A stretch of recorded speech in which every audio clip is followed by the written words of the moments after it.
A Federação Espírita do Rio Grande do Sul apresenta 7º Congresso Espírita, com o tema O Evangelho no Mundo e nos Corações.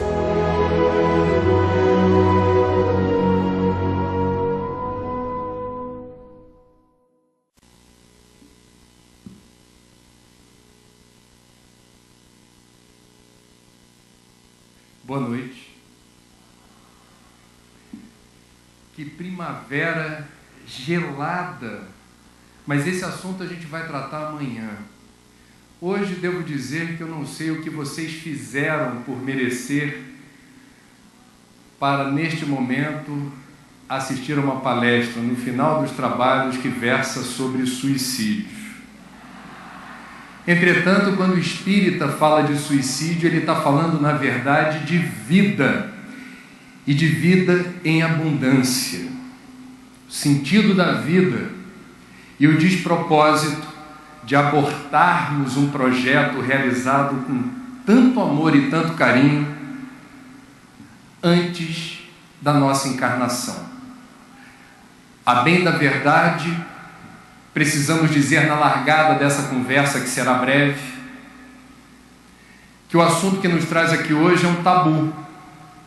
Tabu é aquilo que a gente prefere não falar sobre por razões culturais, razões sociais, razões místicas ou religiosas ou supersticiosas. Tabu é um assunto proibido. E o suicídio, definitivamente, é um assunto ausente da sociedade, e essa não é uma notícia boa. Explicaremos o porquê. Vou compartilhar alguns números da Organização Mundial da Saúde que emprestam, a meu ver, legitimidade e urgência no tratamento desse tema entre nós. Estima-se que por ano um número entre 900 mil e 1 milhão de pessoas se matem no mundo todo. São 3 mil casos consumados por dia, 1 a cada 30 segundos. No Brasil são 26 óbitos oficialmente registrados por suicídio. Não aparecemos no ranking dos países onde esse problema é mais grave. Entretanto, estamos ali no ranking, no número 76. Entretanto, estados como Rio Grande do Sul e cidades como Porto Alegre ostentam indicadores de mortalidade por suicídio que se equivalem a países onde esse problema é considerado de saúde pública. O número de pessoas que se suicidam no mundo hoje já supera aquele oficialmente registrado de óbitos por homicídio ou conflitos armados. Para cada pessoa que consegue se suicidar, um grupo estimado entre 10 e 20 tentam se matar sem sucesso. Uma tentativa a cada 3 segundos. Registrou-se nas últimas 5 décadas um aumento de 60% nos casos de suicídio, especialmente em países em desenvolvimento, como China, Índia e Brasil. Embora na literatura verifique-se que a maior incidência de autoextermínio ocorra no segmento com idade mais avançada, registra-se com preocupação o aumento do número de casos entre mais jovens. No Brasil, por exemplo, a curva de incidência alcança seu pico na idade de 21 anos. Para cada caso consumado de suicídio, um grupo estimado de 5 a 6 pessoas próximas do suicida experimentam uma dor lancinante, que não raro se transforma em trauma. São pessoas que não podem mais trabalhar com o mesmo índice de produtividade, eventualmente precisam de licença médica ou de apoio terapêutico para recuperar a coragem de viver e seguir em frente sem aquele que partiu. Portanto, se nós temos aproximadamente 1 bilhão de casos registrados por ano, nós temos um número grande de pessoas que sofrem muito por conta de um trauma difícil de resolver rápido e, via de regra, só se consegue sair desse estado psicológico com ajuda, com apoio terapêutico.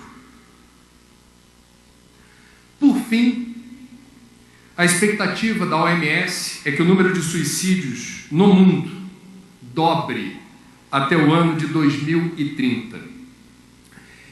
Todas as vezes que a gente fala sobre esse assunto, aonde eu estou, eu costumo perguntar quantos já tinham essa informação. Eu não sou instituto de pesquisa, mas eu queria aqui pedir a gentileza de que vocês, que já sabiam de tudo isso que eu falei em números, quem já tinha essa informação, por gentileza, levanta o braço. Como a gente está podendo ver aqui, trata-se de uma minoria absoluta. Se é assim que acontece, é porque o suicídio é tabu.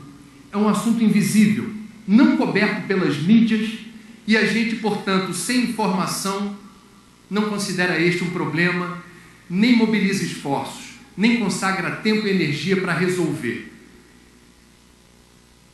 É curioso que na área da saúde pública se entende que o suicídio é digno, é um assunto que demanda informação para haver prevenção. Por isso estou aqui. Sou jornalista, no meu meio trabalho, e não é fácil, para quebrar esse tabu e esse estigma, e há muito trabalho pela frente para tentar quebrar essa muralha. Quando a gente se pergunta por que esse assunto é invisível, a primeira resposta é: dependendo da forma como se fala de suicídio, isso pode soar como uma sugestão em quem esteja vivenciando um momento difícil emocional ou existencialmente. A primeira evidência disso ocorreu no século XVIII, por conta da primeira obra de sucesso do romancista alemão Goethe, Os Sofrimentos do Jovem Werther. É do ano de 1774, um romance em que o personagem principal, desiludido amorosamente, no final da história resolve se matar. E daí? E daí que no final de um determinado período, após a divulgação dessa obra que teve muito sucesso na Europa, se verificou que muitos jovens na Europa, no auge do romantismo, desiludidos amorosamente, escolhiam o mesmo método descrito por Goethe para se matar. Portanto, verificou-se o fenômeno do mimetismo.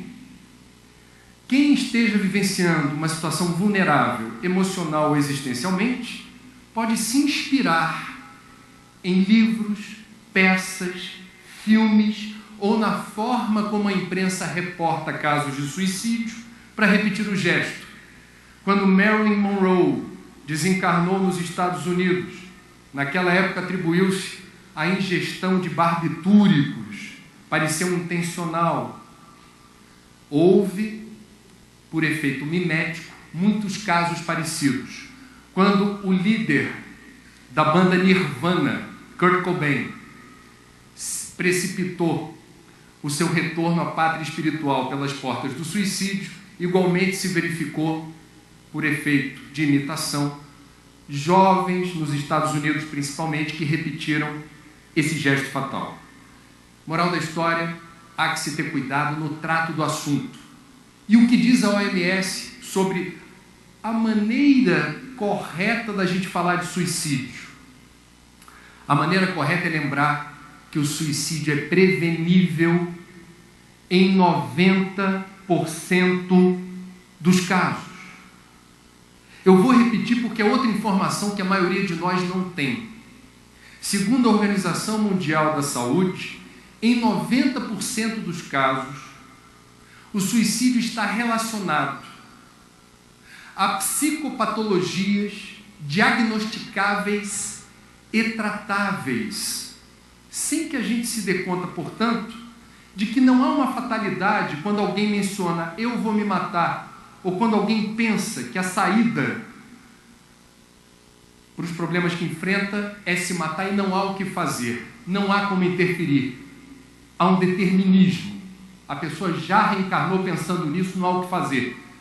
Em 90% dos casos, há o que fazer. O jornalista não sabe nada, mas a gente procura ter fonte. Eu tenho em minhas mãos um relatório do Ministério da Saúde que reporta o estudo que mostra por que é possível afirmar que de cada 10 casos de suicídio consumados, 9 são evitáveis. Pesquisou-se 15.629 atestados de óbito de suicídio e foram rastreados os históricos dessas mais de 15 mil pessoas que se mataram. Lá se verificou a predominância, em 35% dos casos, de transtorno de humor, depressão, diagnosticável e tratável, transtornos relacionados ao uso de substâncias, drogas, lícitas ou ilícitas. Foi o segundo indicador mais importante. Esquizofrenia, transtorno de personalidade, transtornos psicóticos, transtornos de ansiedade. Em 90% dos casos há o que fazer. É preciso agir. Na área da saúde se entende que tão importante quanto falar como eu posso me prevenir da hanseníase, da dengue, da esquistossomose, da diarreia, da AIDS, doenças sexualmente transmissíveis, com informação. Em relação ao suicídio, meus amigos, se dá o mesmo. Mas não há prevenção ao suicídio sem informação. E aonde há tabu, não há espaço para prevenção. Essa é a equação. Eu estou aqui, sendo hoje, humildemente, com todas as minhas limitações, porque não é a minha área de trabalho, sendo porta-voz daquilo que muitos psiquiatras e psicólogos no mundo tentam e não encontram espaço para dizer. Precisamos agir na direção contrária do autoextermínio. Não basta lamentar, não basta rezar. É preciso agir. Nós temos hoje no mundo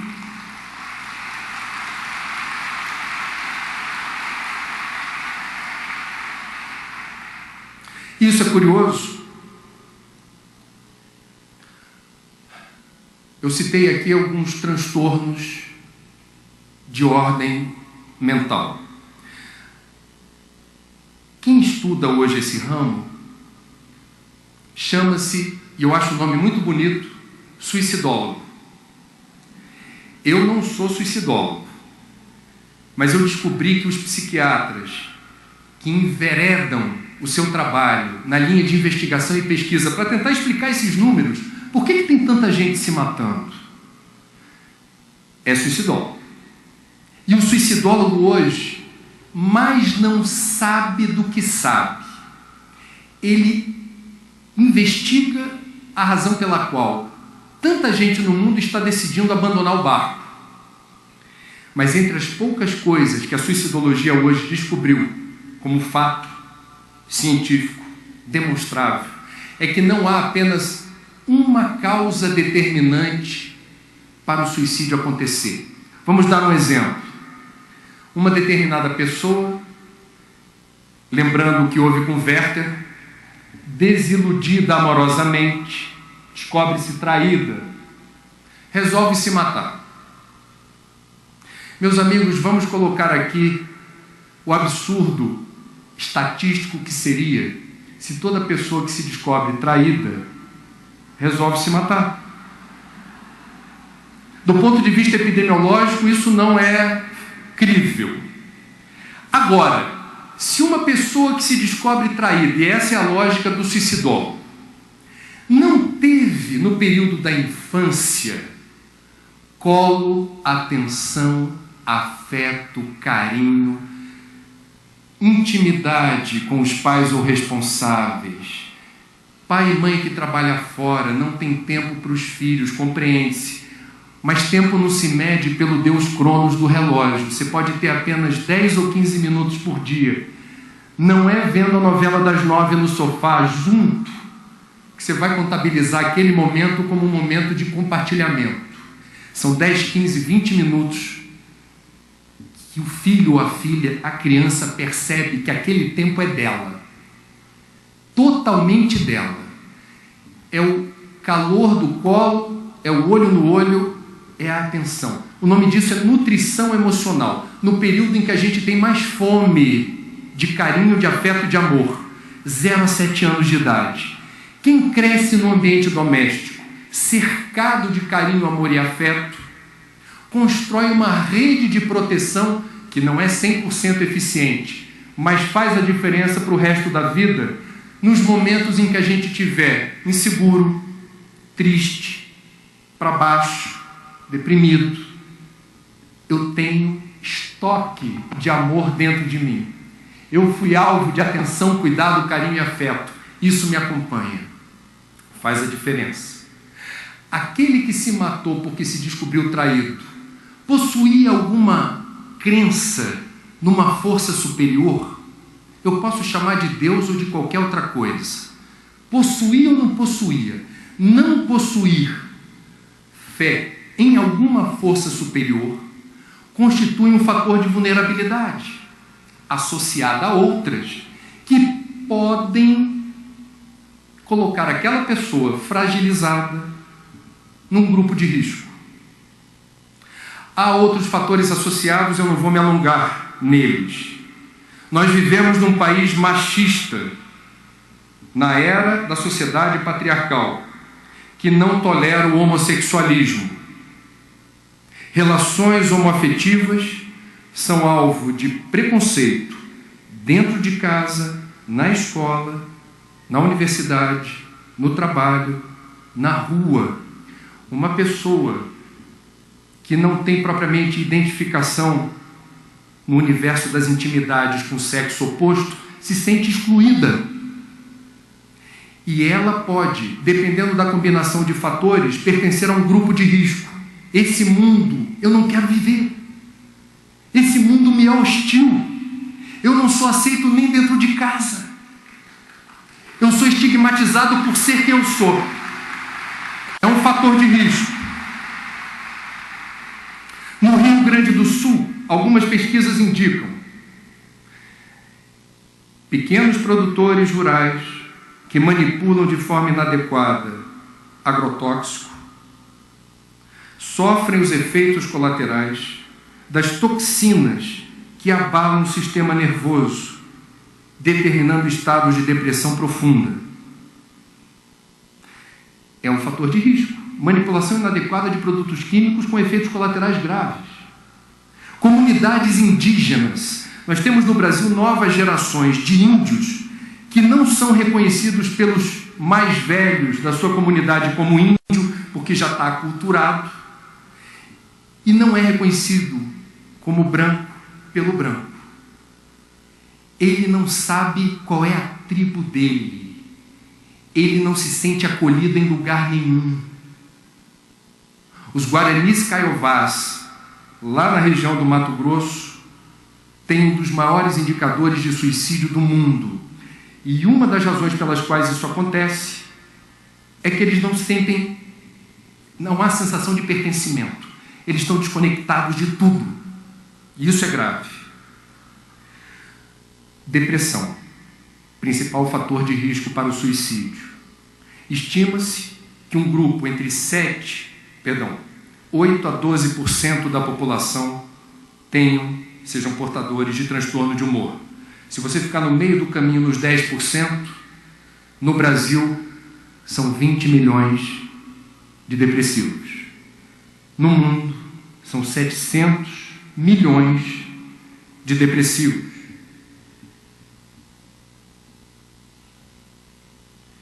Importante não confundir depressão com estado depressivo. O torcedor do Internacional, com todo respeito hoje, quem vos fala é um torcedor do Fluminense que já foi para a 3ª divisão e sabe o que é o inferno, o umbral. Eu vivenciei um estado depressivo quando fomos para a 3ª divisão e um jornal do Rio de Janeiro estampou na primeira página o que um tricolor ilustre chamado Chico Buarque declarou a respeito desse tema: descanse em paz, Fluminense. A Cláudia, minha companheira, sabe que eu ainda sou muito imperfeito no quesito futebolístico e me sinto ridículo quando eu fico triste porque meu time perde, mas eu sou assim ainda. Estado depressivo faz parte da vida. Quem não experimenta tristeza ou estado depressivo não está em plenas condições de saúde. Porque ser encarnado no planeta Terra significa estar navegando numa montanha russa em que há momentos de profunda paz, alegria, bem-estar. São aqueles dias que a gente diz assim: eu podia desencarnar hoje. Seria o dia perfeito. E há outros momentos em que, mesmo sendo espírita, acreditando em Deus, rezando para o guia e para o mentor, nada está dando certo. E a gente se sente sozinho, fragilizado e vulnerável. Por que faz parte da vida a experiência da dor? Porque ela ajuda a gente a criar musculatura espiritual. É a resposta ao agulhão. Como diz Carlos Drummond de Andrade, num poema muito bonito: a dor é obrigatória, o sofrimento é opcional. Entender a dor significa: está doendo, eu estou me sentindo dolorido, mas eu estou compreendendo que isso faz parte do meu projeto evolutivo. É decorrente da maneira ainda imperfeita com que eu me posiciono no tabuleiro da existência. Agora, o sofrimento é o agravamento desse estado, em boa parte dos casos por invigilância ou dificuldade da gente ser paciente e tolerante com certos processos que fazem parte da vida. Estado depressivo não é depressão. Depressão é um transtorno de humor que determina interferência na bioquímica do cérebro. As sinapses cerebrais ficam comprometidas, a passagem do bastão da informação de neurônio para neurônio se dá com extremo vagar. Isso faz com que o depressivo não tenha, por vezes, sequer a disposição de levantar da cama para tomar café, para abrir a janela, para atender o telefone. É uma existência morta em vida. E ele sofre quando alguém chega para ele e diz assim: você tem saúde, você tem emprego, você tem uma família linda, e você está aí prostrado. Levanta! Quem já teve a experiência de compartilhar dentro de casa a convivência com uma pessoa portadora de depressão, sabe como é difícil essa convivência e sabe como é importante oferecer todo o apoio, toda a ajuda, toda a solidariedade para quem está passando por essa dor.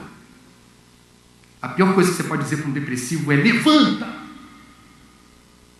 Há outros métodos para lidar com isso. Qual é a saída para enfrentar a depressão? Eu vou pegar o método de Valdiano. 3 providências básicas. A primeira: usufruir do privilégio que é estar encarnado no século XXI e fazer uso daquilo que nenhuma outra encarnação passada esteve ao nosso alcance. Antidepressivo. Recomendado por um médico, tendo a paciência de ver se a fórmula e a dosagem são compatíveis com a sua demanda, aguardar o resultado. O que os gregos chamavam na antiguidade de melancolia, em boa parte dos casos era depressão. E não tinha antidepressivo até há pouco tempo atrás. Viva o mundo de regeneração que está chegando com coquetéis importantes de antidepressivo para interferir na bioquímica do cérebro. Resolve o problema? Não. Mas não abra mão desse recurso. Ele é um primeiro passo terapêutico. O outro qual seria?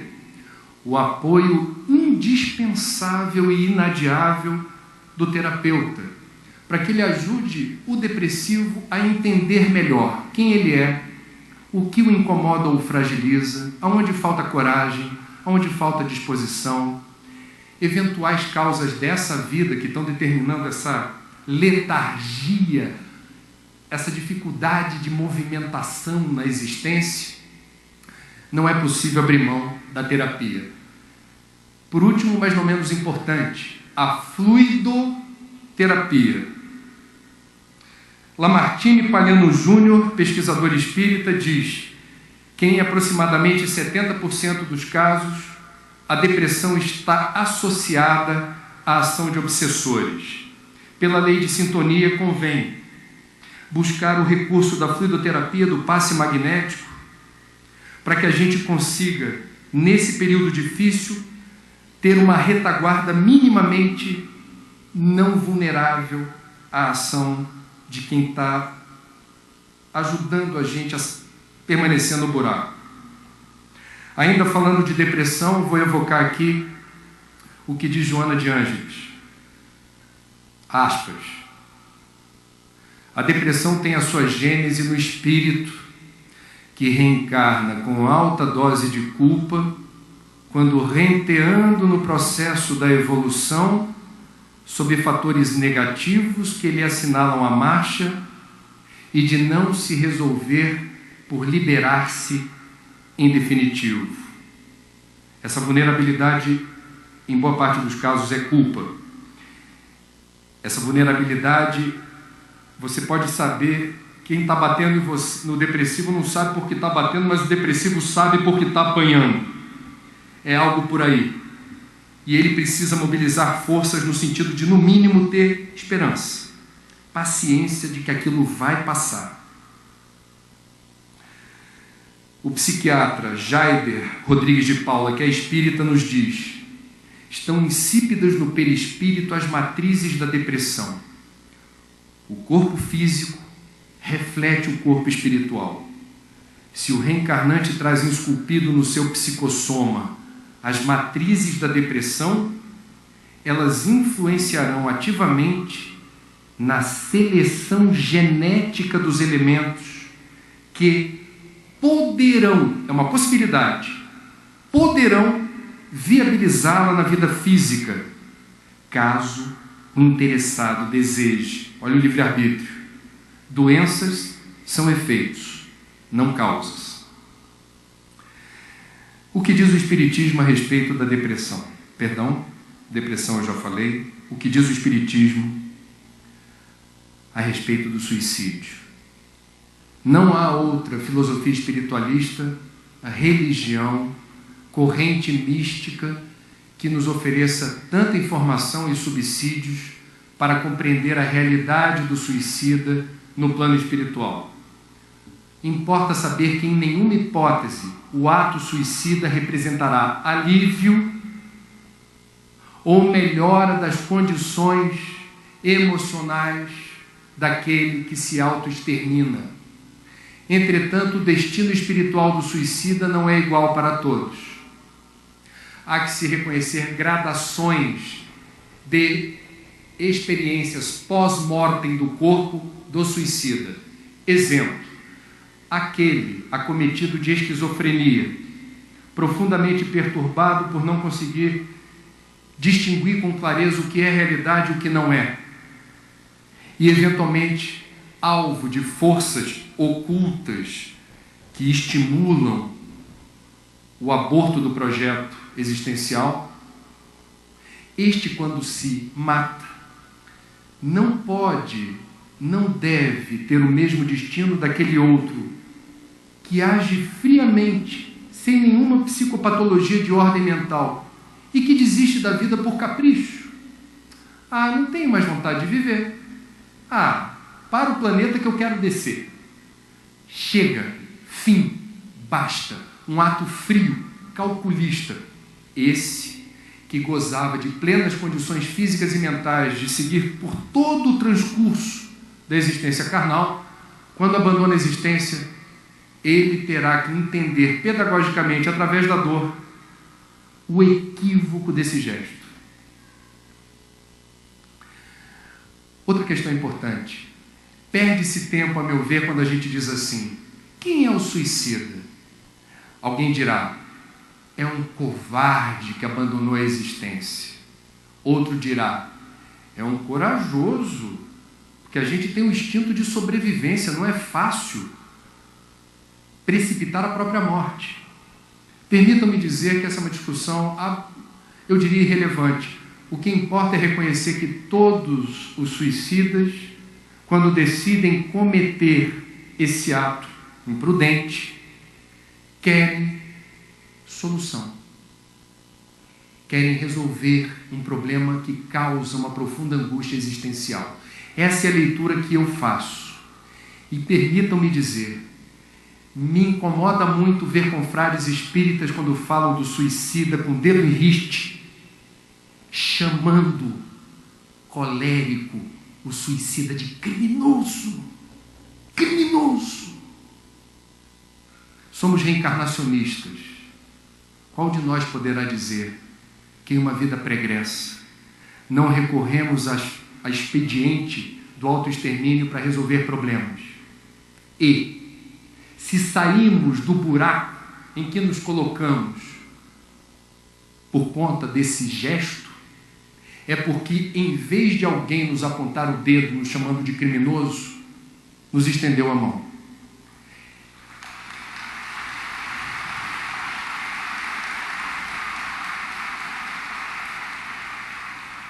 Me parece, portanto, de fundamental importância que, mesmo entendendo a gravidade do suicídio, o nosso gesto seja aquele compatível com o do Evangelho, que perdoa 70 vezes 7 vezes e que ama o próximo como a si mesmo. Esse é o gesto que se espera na direção do suicida. Permitam-me dizer que me incomoda igualmente, na prece final, numa instituição espírita, depois de uma palestra ou qualquer outra atividade da casa, na maior parte dos casos em que eu prestei atenção no que estava sendo dito na prece final, a gente se lembra do orfanato, do asilo, do manicômio, se é dia de São Francisco, dos vira-latas, dos gatinhos abandonados. A gente se lembra de todos os desvalidos, os pobres, os miseráveis, os insanos, e não se lembra do suicida. É o tabu que eu estava falando há pouco tempo atrás. O tabu está presente na casa espírita, algumas. O preconceito está presente na casa espírita, algumas. O suicida é irmão em humanidade. Ele errou e precisa de nós para seguir em frente. A gente precisa, portanto, ter esse discernimento ético de não condenar por princípio, perdoar por princípio e estender a mão. Há um livro que eu recomendo, porque traz inúmeras mensagens alusivas ao problema do suicídio, psicografadas por Chico Xavier, em diferentes obras. Suicídio e suas consequências, o suicida no mundo espiritual e ao reencarnar. Fininho e muito... Não tem que dizer isso porque me permito abrir um parêntese. Cada vez menos tempo para estudar a doutrina, né? E tem espírita quando indagado, está lendo alguma coisa? Aí a pessoa apressadamente diz, Tum! Aí você pergunta curioso, o quê? Minutos de sabedoria. Todo dia no ônibus, no trem, na fila, eu abro a bolsa, abro ao acaso uma página, e a pessoa diz isso com a boca cheia, assim, é um ritual. Leio, fecho os olhos e estou pronto para seguir em frente. Pastorino foi genial, mas as melhores obras dele não foram publicadas porque a justiça não permitiu. houve um litígio. Minutos de sabedoria faz toda a diferença, como parte do nosso processo de ajuste vibratório. Agora, não dá para contar com minutos de sabedoria para entender o que é a doutrina espírita. Eu vou destacar aqui o relato que aparece no livro, psicografado por Chico Xavier, ditado por Humberto de Campos, chamado Estante da Vida, em que Irmão X entrevista uma suicida de 32 anos que desencarnou no Rio de Janeiro ingerindo formicida. O resultado da entrevista é apresentado em tópicos. Primeira constatação: ela não possuía consistente fé religiosa. Permaneceu completamente lúcida e por muito tempo quando sobreveio a morte. Padeceu terríveis sofrimentos ao verificar-se desencarnada. Ouviu os lamentos de seu marido e do seu pequenino filho a suplicar socorro. Quando o rabecão lhe arrebatou o corpo imóvel, tentou ficar em casa, mas não pôde. Atirada a um compartimento do necrotério. Precisamos mudar a nossa conduta. Podemos evitar a degradação da coragem de viver quando no nosso perímetro, no nosso espaço aéreo, alguém se revela fragilizado nesse nível. É possível fazer algo. E quando não acontece essa situação, lembrem-se que no Brasil existe uma instituição, dentre tantas, eu vou citar apenas uma, que merece nossa atenção e apoio. Ela foi criada em 1962 em São Paulo. Responde por 3 letrinhas: CVV, Centro de Valorização da Vida. Não tem nenhuma vinculação política ou religiosa. É mantida pelos próprios voluntários, que se cotizam para manter os postos onde há telefone e onde há atendimento virtual pelo CVV online. O que eles fazem exatamente?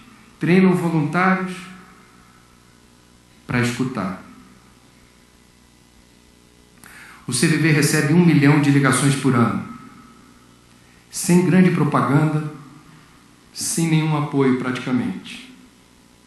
Ainda assim, é reconhecido pelo Ministério da Saúde como instituição de utilidade pública, protagonista de um serviço de prevenção de alto nível. Não são médicos, psicólogos ou psiquiatras atendendo o telefone. São professores, são padeiros, são comerciantes, são jornalistas que emprestam 4 horas e meia por semana para ouvir quem quer desabafar ou compartilhar alguma informação. O que o CVV oferece? Uma escuta amorosa, sem julgamento, sem fazer juízo de valor e sem dizer para a pessoa o que ela precisa fazer. Eu vou fazer uma pergunta para vocês. Quando alguém procura a gente e precisa desabafar, e precisa falar, e fala muito, porque é um momento de catarse, desabafa, quanto tempo você suporta? Faça essa pesquisa. Porque, via de regra, o que acontece? A gente até ouve, mas num dado momento dá uma baita vontade de dizer: já entendi. Já sei o que você precisa. Tem um centro espírita ali em Igrejinha, que você tem que ir terça-feira às 8 da noite tomar passe. Mas não toma passe com qualquer um, não. Procura o Filisberto. E você acha que está ajudando porque funcionou com você. Você vai recomendar chazinho, banho de sal grosso, você vai recomendar um monte de coisa.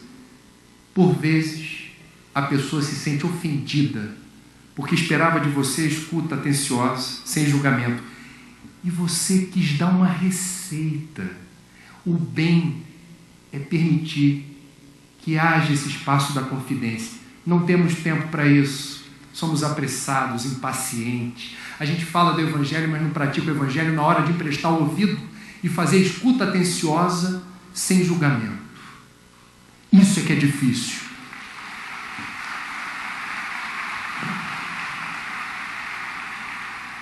O que é mais interessante na história do CVV é que ele foi fundado por espíritas que não fizeram Tele Kardec em 62. O Tele Kardec tem a sua missão nobre, mas a percepção dos voluntários que criaram o CVV foi: não é momento de ser proselitista, o momento é de acolhimento, é o amor que escuta, sem julgar. Se me ligar um judeu, um muçulmano, um seguidor de uma religião afro-brasileira, um protestante, se me ligar um ateu, um materialista, alguém revoltado com a vida, eu não vou dizer para ler o Livro dos Espíritos, o Evangelho, para ir no centro, para tomar passe, para ver no YouTube Divaldo. Não. Eu vou ouvir, sem julgar. Uma das experiências mais emocionantes como jornalista para mim foi, ao fazer um programa sobre o CVV, procurar um dos 4 artistas que doaram para a instituição, as imagens deles e pequenos textos recomendando o trabalho do CVV. Foram eles: Tony Ramos, Elba Ramalho, Cássia Kiss e Carlos Vereza. Quando eu fiz o programa sobre o CVV, eu entrevistei a Cássia Kiss, apenas porque ela deu a seguinte declaração e permitiu a publicação: há mais ou menos 20 anos precisei de ajuda especial. Tinha vontade de desaparecer. Coisa normal no mundo de quem não tem compromisso, responsabilidade comunitária.